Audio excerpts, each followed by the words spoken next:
Bonjour à tous, heureux de vous retrouver. Nous sommes dans la descente du Mortirolo, direction le Stelvio maintenant. Jackie, il s'est passé beaucoup de choses dans le Mortirolo. Nos excuses aux fans de cyclisme, bien entendu. Nous les comprenons. Il y avait beaucoup de choses sur aujourd'hui sur Eurosport avec la qualif. Nous voulions écouter les réactions aussi des pilotes de Formule 1. Le premier à avoir attaqué le groupe des favoris dans le Mortirolo, c'est Purito. Johan Rodriguez, il n'a pas pu faire la différence. Il y avait une échappée de 17 coureurs assez rapidement. On retrouvait des grands noms. On retrouvait Roman Kreuziger notamment. Et puis finalement, c'est Oliver Zog, le Suisse, vainqueur du Tour de Lombardie l'année dernière, qui a passé en tête le Mortirolo. Derrière lui, eh bien, il y a des résidus, je vais les appeler comme ça, de l'échappée des 17, Jackie. Oui, des 17, certains sont encore intercalés entre Oliver Zog et ce qu'on va appeler le peloton maillot rose que vous avez ici à l'image. André Amador est intercalé, Van de Velde, Caruso, Serpa et Losada. Une information importante au sommet du col du Mortirolo, un coureur qui est dans les 10 premiers du classement général est sorti. Et c'est plus surprenant, mais c'est Thomas de Gendt qui est donc parti au sommet du Mortirolo. Il est en compagnie de Matteo Carrara, qui lui figurait dans l'échappée initiale. Et pour l'instant, la paire de la formation Vacances Soleil a pris quelques secondes d'avance sur le peloton maillot rose. Ouais, ils sont très nombreux un petit peu partout. On aperçoit des AG2R. On a vu un John Gadret qui était au contact jusqu'à tout à l'heure encore. Il a attaqué Joachim Rodriguez. On va revoir, on va vous reposer cette attaque. C'était justement dans la montée du Mortirolo. Oui, Joachim Rodriguez, et vous avez vu, le premier à répondre à l'attaque du maillot rose, eh bien c'est Ryder Esjedal, qui ne me semblait pas au mieux forcément tout au long de la montée du Mortirolo, mais il a fait le boulot. Van de Velde, Esjedal, il a été dans le sillage de Joachim Rodriguez. Derrière, c'est plus dur pour certains et c'est surtout plus dur pour Ivan Basso. Ivan Basso n'était pas, semble-t-il, au mieux sur les pentes difficiles, très difficiles du Mortirolo. Et là, on voit l'attaque à peu près à mi-pente dans le Mortirolo de Oliver Zog, qui est en train de lâcher les Amador, les Caruso, équipiers de Ivan Basso, les Van de Velde, équipiers de Esjedal et de José Serpa. On revoit également cette image avec Paolo Tiralongo qui va partir à la faute juste dans la roue de Ryder Esjedal ou de Peter Stetina. Et derrière, c'est Matteo Bono qui vient s'encastrer sur Paolo Tiralongo. Après la victoire hier de Roman Kreuziger, une journée différente pour les Astana. Et il aurait pu se faire très mal. Et donc cette image aussi, il s'en souviendra. Il était seul dans les passages les plus durs à 22%. Oliver Zog est donc passé en tête. Les écarts, on va les rappeler, Jackie. Oui, au sommet du Mortirolo, il est passé avec 1 minute d'avance donc sur un quatuor. Amador, Van de Velde, Caruso et Serpa. Il est passé avec 1 minute 50 sur Losada, l'équipier de Joachim Rodriguez. Thomas de Gendt était passé avec 2 minutes et 30 secondes en compagnie de Matteo Carrara. Et le peloton maillot rose, quant à lui, était passé à 2 minutes 40. Certes, certains coureurs ont été distancés, mais sont revenus, semble-t-il, avec le maillot rose. C'est le cas de Roman Kreuziger, mais également de Damiano Cunego, qui, grâce à ses talents de descendeur, est en train de revenir sur le peloton maillot rose. Voici les contre-attaquants avec Amador, avec Caruso, le tout jeune Caruso, et José Serpa. Avec le groupe de Joachim Rodriguez, le groupe de Ryder Esjedal. Il y a Ivan Basso, vous le voyez, il est en avant-dernière position. Il a eu du mal à faire la jonction dans la descente. Il est rentré, Ivan Basso. Tous les grands leaders sont là. Apparemment, il y a Michael Nieve également. On aperçoit celui qu'on annonçait à un moment devant, c'est Dario Cataldo. Le classement général, les 10 premiers figurent dans ce groupe maillot rose. Le 11e, Johan Schopp, apparemment le Suisse, lui ne figure pas dans ce groupe. On peut remarquer la présence des 2 Colombiens de la formation Sky, Henao et Uran, les 2 Français de la formation AG2R, la mondiale, Hubert Dupont et John Gadret. 2 coureurs de la formation Lamprey, Cunego et Scarponi. Un seul coureur de la formation Liquigas, c'est Ivan Basso. Roman Kreuziger est là. Paolo Tiralongo a, semble-t-il, fait la jonction après sa terrible chute qui est intervenue tout à l'heure. Mais bon, pour Kreuziger, ce sera compliqué. Oh, Cunego, regardez Cunego. Incroyable, hein. Ah oui, il était Damiano derrière. Cunego. Il a fait une descente du Mortirolo d'enfer. Il a été derrière le groupe maillot rose. Il a dépassé le groupe maillot rose et est revenu sur la paire Matteo Carrara et Thomas de Gendt, qui, rappelons-le, Thomas de Gendt est sorti au sommet du Mortirolo. Il a retrouvé du secours là, Michael Nieve. Petite interrogation sur l'identité du coureur d'Astana que l'on a vu sortir. Ouais, alors est-ce que c'est un Eltlanger? Parce que Kreuziger il est là en 4e position. Tiralongo, ce serait étonnant qu'il soit revenu après sa chute tout à l'heure dans la descente. Vous l'avez vu, cette chute, on vous l'a proposée, elle était assez violente. Allez, on va faire la composition de ce groupe avec Serge Pauwels, brillant déjà hier, qui est là en compagnie de Dario Cataldo. Dans ce groupe, et c'est là où je comprends pas les coureurs français. Hubert Dupont, il devrait en profiter, il devrait partir. Même attaquer à 2, pourquoi pas. Je ne sais pas quelle serait l'attitude des autres coureurs.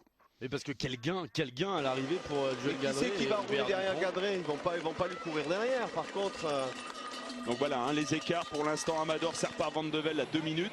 Le groupe Cunego, c'est-à-dire Cunego, Degen, Carrara, que vous avez ici à l'image en compagnie de Losada, sont à 2,47. Et on attend un écart. Ben voilà, il y en a qui vont attaquer. Il y en a qui en profitent. Et à 2, comme vous l'avez dit. Dupont est parti avec. Ah ben voilà, Mathias Frank en compagnie de Johan Schopp et de Hubert Dupont. Ouais, ça c'est bien joué, il fallait bouger du côté de l'équipe française. Ils sont rentrés, Michael Nieve avec Tangert qui est là également. Voilà, c'est le groupe de contre-attaque derrière Oliver Zog. Et puis là, c'est la panique au sein du peloton maillot rose.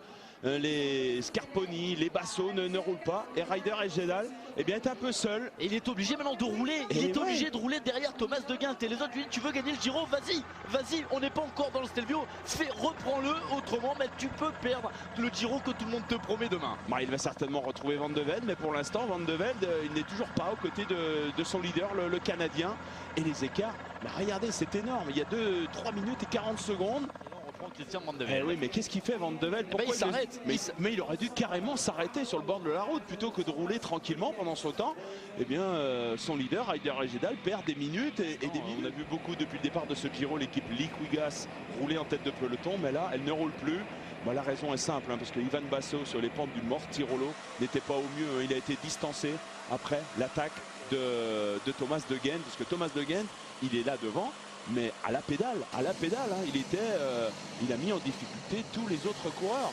Et c'est peut-être l'un des coureurs qui finit le plus frais ces 3 semaines du Tour d'Italie. On a vu que Mathias Frank avait lâché.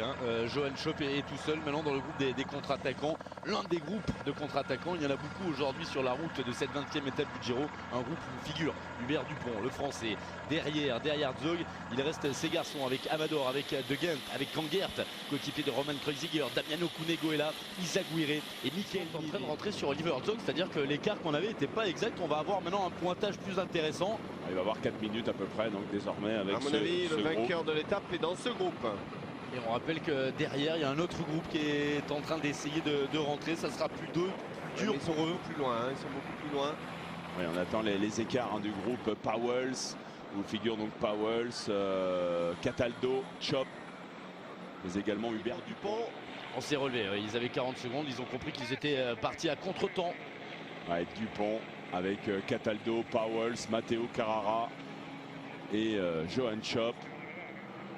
C'est lui qui ne doit pas être content, c'est Ryder Hegedal, parce que ce qu'ils lui ont fait tout à l'heure, notamment Serge Pauwels, il se dit il allait mieux qu'il soit devant à la limite, Pauwels. Puis on l'a senti un peu nerveux, Ryder Hegedal. C'est la première fois que je le vois. C'est vrai qu'il était complètement seul. Peter Stetina était à l'arrière.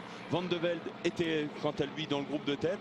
Et là, ça l'a rassuré de voir le retour du jeune Stetina et de voir également Van de Velde qui s'est relevé de l'échec. Il n'y a plus Isaac Guiré, il a terminé son travail. Thomas De Gendt en première position. En deuxième position, c'est Michael Nieve. Juste derrière lui, vous avez Damiano Cunego, André Amador, le costaricain.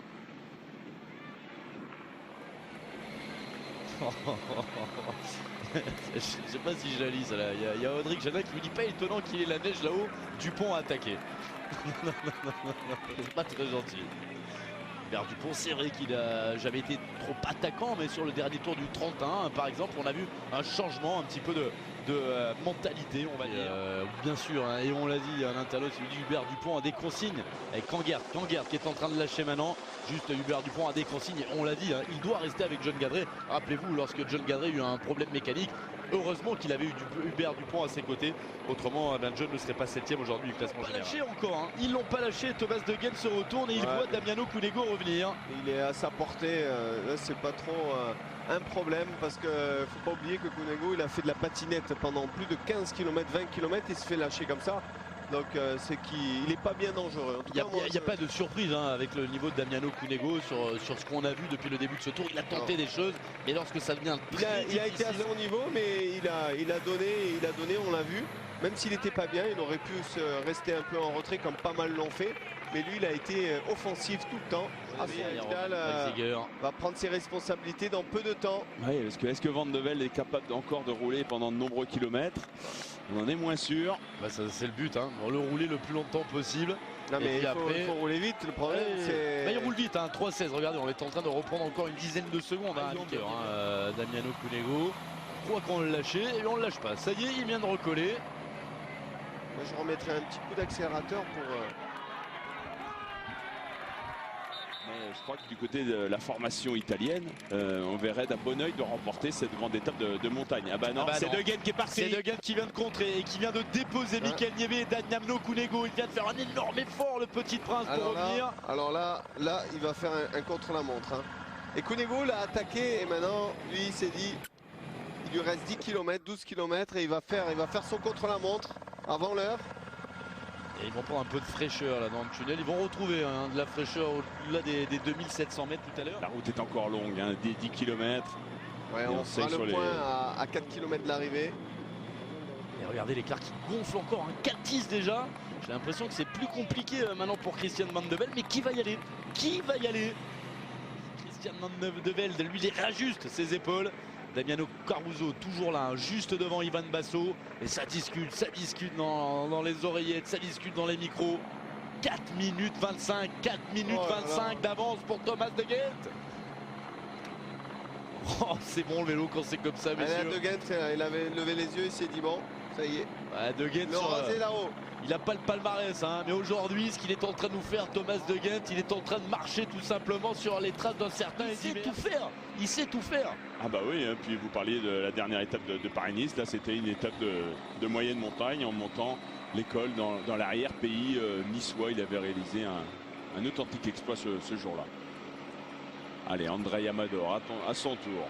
Mais lui, il aura réussi son Giro, le Costaricain, vainqueur d'une étape. Cunego, hein, pointé à 1,05 de Thomas De Gendt. Il ne reviendra pas, hein, le petit prince. Et on sent que derrière, c'est pas l'entente cordiale. Hein. On se parle, on essaye de trouver des alliances de circonstances. J'ai l'impression qu'après tout ce qui a été fait sur ces dernières semaines, il y a des rivalités, des inimitiés qui se sont liées et on n'a pas envie de travailler pour l'autre. John Gadret qui attaque. C'est John Gadret qui attaque le premier. C'est le premier des grimpeurs à tenter quelque chose. On pense à Henao, à Uran, à Pozzovivo. Eh bien, il prend ses responsabilités. C'est bien joué. On est à plus de 7 km de l'arrivée maintenant pour John Gadret qui ce matin était il était 7e à 5,36. C'était le moment ou jamais hein, pour John d'attaquer. Il est seul, Ryder Ijdahl, vous le voyez. On a repris John Gadret. C'est maintenant Henao qui roule juste devant Rigoberto Uran. Mais pourquoi ils roulent tous les deux? Ouais, plutôt que d'attaquer à chacun son tour, je pense que ce serait une meilleure stratégie. Ces Colombiens peuvent le faire potentiellement. Mais là, on a perdu du monde hein, quand même dans ce groupe. On figure toujours Hubert Dupont. Hubert Dupont en dernière position. Il y a Domenico Pozzovivo qui est là également. Il est ressorti. Nouvelle attaque de John Gadret. Et cette fois, c'est Ryder Ijdahl qui va y aller en personne.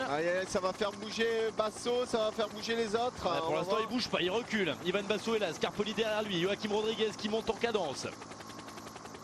Hubert Dupont qui s'accroche. Allez, Pozzovivo il va contrer. Pozzovivo va contrer. Il va Ryder Ijdahl avec Domenico Pozzovivo dans la roue, avec Michele Scarponi, Brest, avec aussi Joachim Rodriguez, tous les chasseurs dont il est la proie.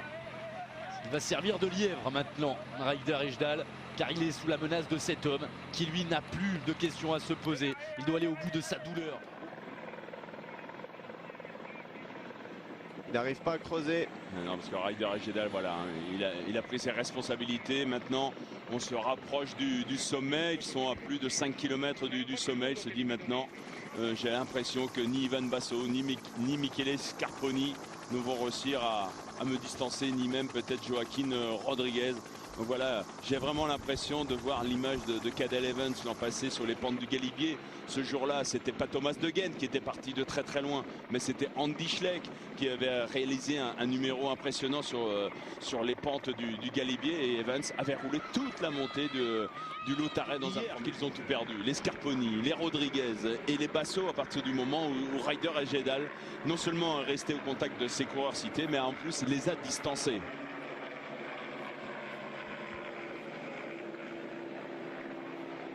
23 secondes maillot rose. Voilà, 6 secondes sépareraient Ryder Hegjedal et Thomas De Gendt avant le dernier contre-la-montre de 30 km.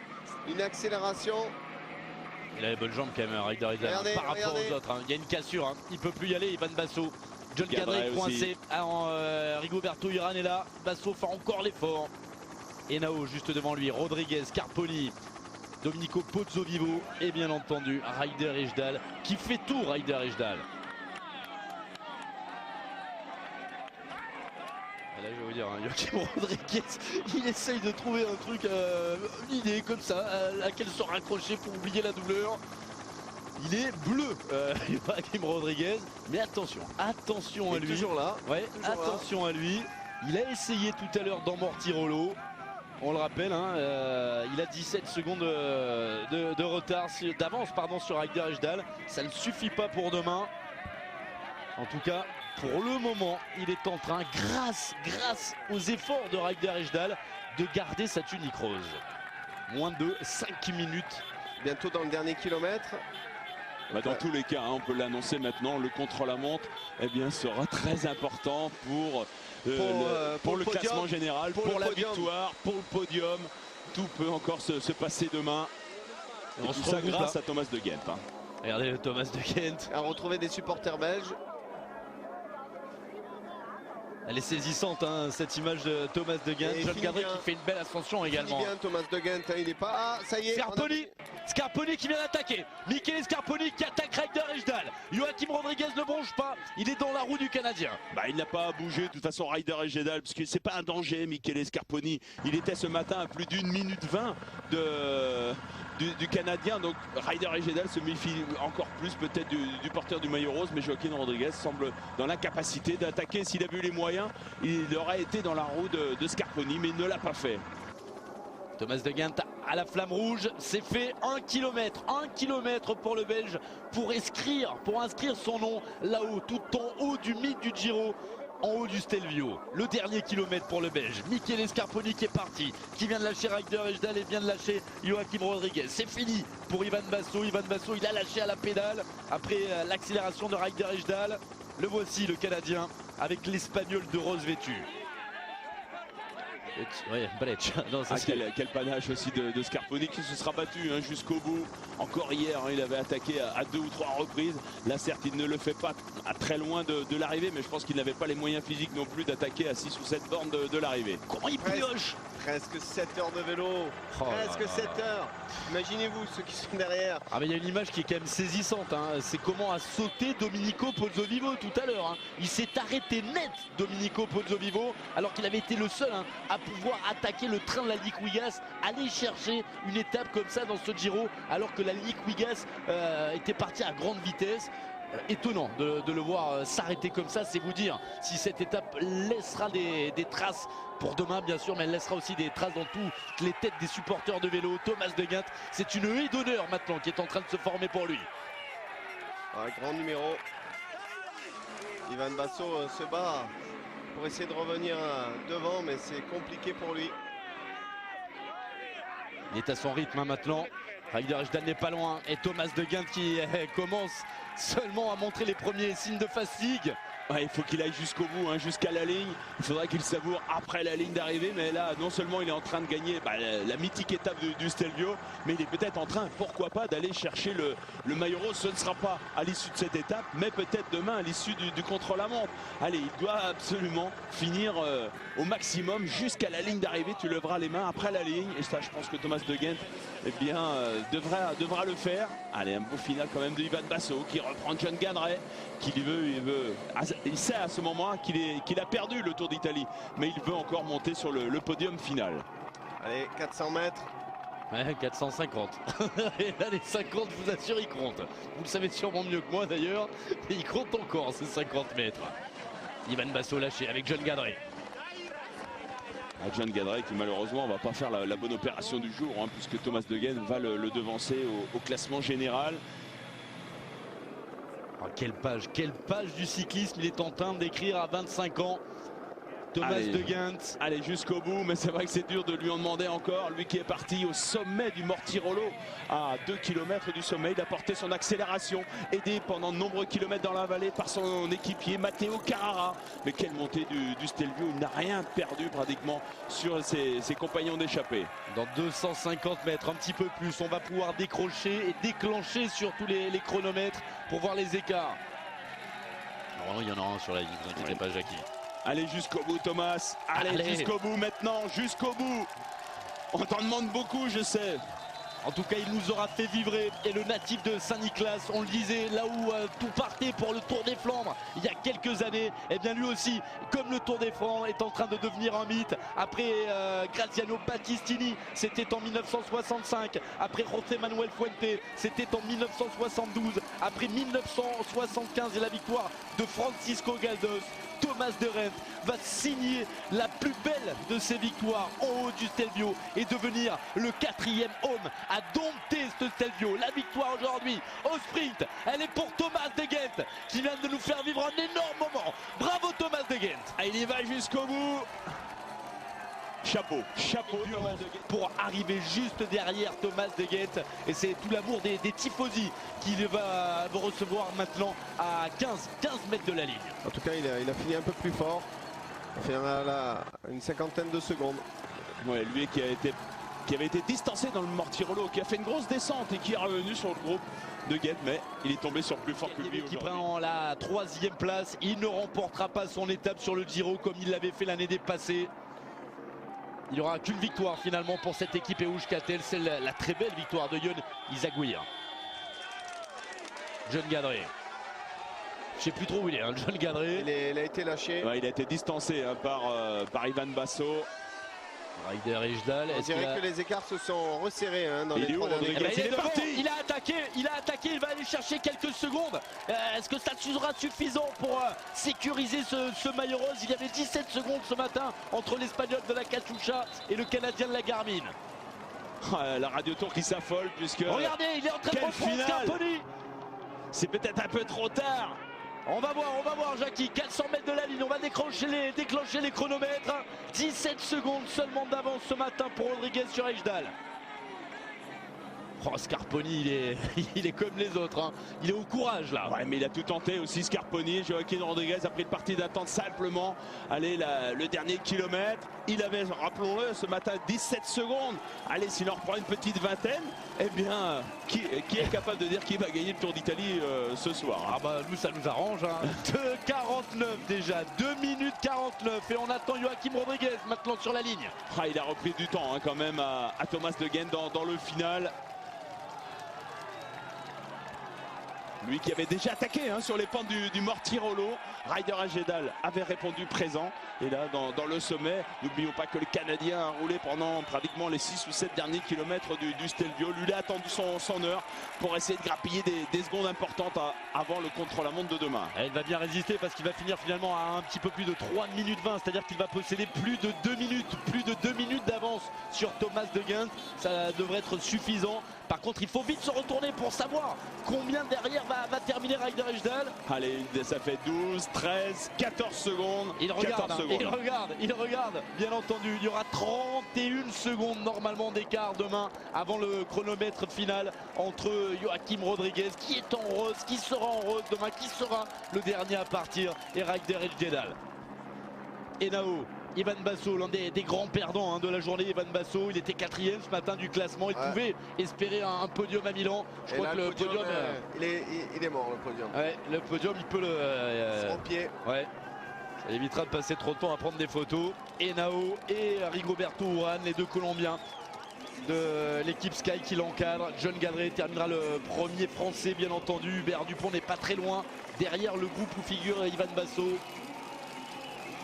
Ouais, qui a tenté John Gadret dans cette dernière ascension. C'est le premier des grimpeurs à porter une attaque. Il va reprendre un petit peu de temps à Henao, il va reprendre un petit peu de temps à Pozzovivo. On verra Thomas ce qu'il peut faire alors que l'accélération de Rigoberto Urán qui lâche Henao et qui lâche Ivan Basso. Ouais, qui voit s'éloigner donc les portes du podium. Ivan Basso qui a fait beaucoup de progrès dans l'exercice du contre-la-montre. Mais là il perd trop sur les pentes du Stelvio aujourd'hui. Allez, grimaçant Rigoberto Urán qui coupe la ligne maintenant devant son coéquipier et compatriote Henao, Ivan Basso et Domenico Pozzovivo qui a tout simplement lâché comme un fruit trop mûr tout à l'heure. Domenico Pozzovivo va en terminer, lui qui était ce matin 6e au classement général et qui va être dépassé évidemment par Thomas De Gendt, le grand homme de la journée. Et c'est tout. Il va voir John Gadret se rapprocher. Oui, il va y voir Henao également, mais bon. Attention, Pozzovivo, c'est pas un grand contre-la-montreur, comme vous dites, Jackie. Non, tous ces grimpeurs devraient se tenir plus ou moins dans l'exercice du contre-la-montre. Allez, Hubert Dupont également, qui a fait une belle ascension du Stelvio, qui a tenté dans la vallée de sortir avec notamment Johan Schopp. Ça n'a pas fonctionné, mais il finit bien après ces 3 semaines de course. Et les favoris derrière, Ejdal a conforté sa force dans le final. Écoutez, en tout cas, ça reste une belle étape de montagne. Demain, le contre-la-montre sera encore plus impressionnant pour tout le monde parce qu'au bout de 7 heures vélo, forcément, qui aura récupéré sur ces 30 km demain que Joachim Rodriguez va prendre pour un petit point le maillot rouge à Mark Cavendish. Il aura fini le Giro, Mark Cavendish. On va croire que je suis anti-Mark Cavendish, ça me fait rire, mais c'est vrai que l'histoire est savoureuse. Il se sera fait mal comme jamais il ne s'est fait mal sur un Giro pour voir le maillot du classement par points lui échapper pour un petit point. Encore faut-il qu'il termine cette étape, Mark Cavendish. Parce que le directeur sportif, faut pas qu'il lui dise. Il arrête net. Il arrête net, il jette le vélo et rentre à pied. Ils vont direct dans la voiture. Allez, Thomas De Gendt qui va donc se retrouver après cette étape, cette grande étape, 3e je pense du classement général, à 2 minutes de Joaquin Rodriguez, à 1 minute 30 de Ryder Ejdal. Mais chapeau Thomas De Gendt, chapeau Damiano Cunego qui juste au bout s'est battu pour de nouveau s'imposer sur une étape de montagne. Bien là, il doit encore se contenter d'une 2e place battue par le Belge Mikel Nieve, à l'image de l'équipe Euskaltel, surtout ce Giro très offensif et qui vient chercher une belle 3e place aujourd'hui. Et chapeau aussi à Ryder Ejdal qui a montré qu'il avait besoin de personne finalement.